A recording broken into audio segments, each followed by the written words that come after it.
రెడీగా నర్సరావుపేటలో political heat పెరుగుతోంది. MLA మాజీ ఎమ్మెల్యే మధ్య సవాళ్లు ప్రతి సవాళ్లు చోటు చేసుకుంటున్న నేపథ్యంలో పట్టణంలో భారీగా పోలీసు బలగాలను మోహరించారు. కోటప్పకొండలో ఈరోజు బహిరంగ చర్చకు సిద్ధమంటూ ఇరువురు నేతలు సవాళ్లు చేసుకున్నారు. దీంతో ఎమ్మెల్యే అరవిందబాబు హాస్పిటల్ వద్ద, మాజీ ఎమ్మెల్యే గోపిరెడ్డి శ్రీనివాసరెడ్డి ఇంటి వద్ద పోలీసులు భారీగా మోహరించారు. నియోజకవర్గ అభివృద్ధి, ప్రజల సమస్యల ఎజెండాగా చర్చకు సిద్ధమని వైసీపీ నేత గోపిరెడ్డి శ్రీనివాసరెడ్డి సవాల్ చేయడంతో పరిస్థితి ఉద్రిక్తంగా మారింది.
రైట్గా దీనిపై మరింత సమాచారం గుంటూరు నుంచి మా కరస్పాండెంట్ కోటేశ్వరరావు ఫోన్ ద్వారా అందిస్తారు. రైట్ కోటేశ్వరరావు, చెప్పండి, సవాళ్లు ప్రతి సవాళ్ల మధ్య నర్సరావుపేటలో ప్రస్తుత పరిస్థితి ఎలా ఉంది?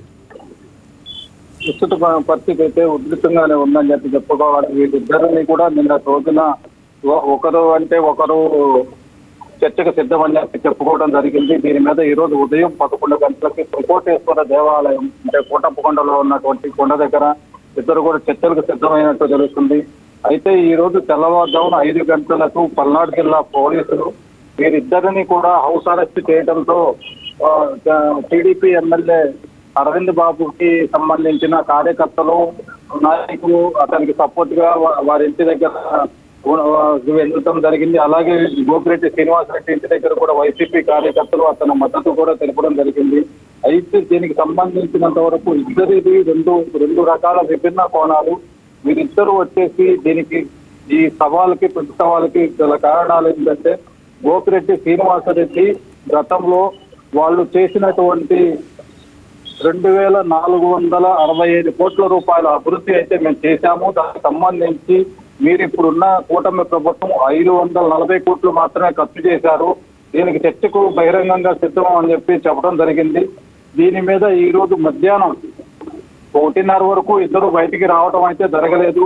ఈ రోజు మధ్యాహ్నం కోటప్పకొండకి బయలుదేరిన టీడీపీ ఎమ్మెల్యే చెదలవాడ అరవింద్ బాబు ఈ రోజు గోపిరెడ్డి శ్రీనివాస్ రెడ్డికి ఒక సవాల్ అయితే విసరడం జరిగింది. ఈ సవాలుకి సంబంధించి అభివృద్ధి కార్యక్రమంలో కూటమి ప్రభుత్వం ముందడుగు ఉంది, ఓర్చుకోలేక వైసీపీ ప్రభుత్వం అంచెలంచెలుగా అడ్డుపడటమే కాకుండా రౌడీయిజం, గూండాయిజంతో ఎస్సీ యాక్ట్ కేసులు అని చెప్పి బీభత్సం సృష్టిస్తున్నారు. 5 ఏళ్ల అధికారంలో ఉండి కూడా మీరు ధనబలం ఉపయోగించి అధికారం దుర్వినియోగం చేయడం జరిగింది.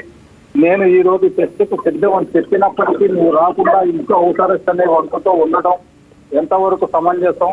మేము అన్ని ఏర్పాట్లు కోటప్పకొండ దగ్గర చేయడం కూడా జరిగింది. మీరు వస్తే ఇప్పుడైనా రెడీ అని చెప్పి చదలవాడ టీడీపీ ఎమ్మెల్యే అరవింద్ బాబు చెప్పడం అయితే జరిగింది. Rajendra, right, thank you Koteswararao.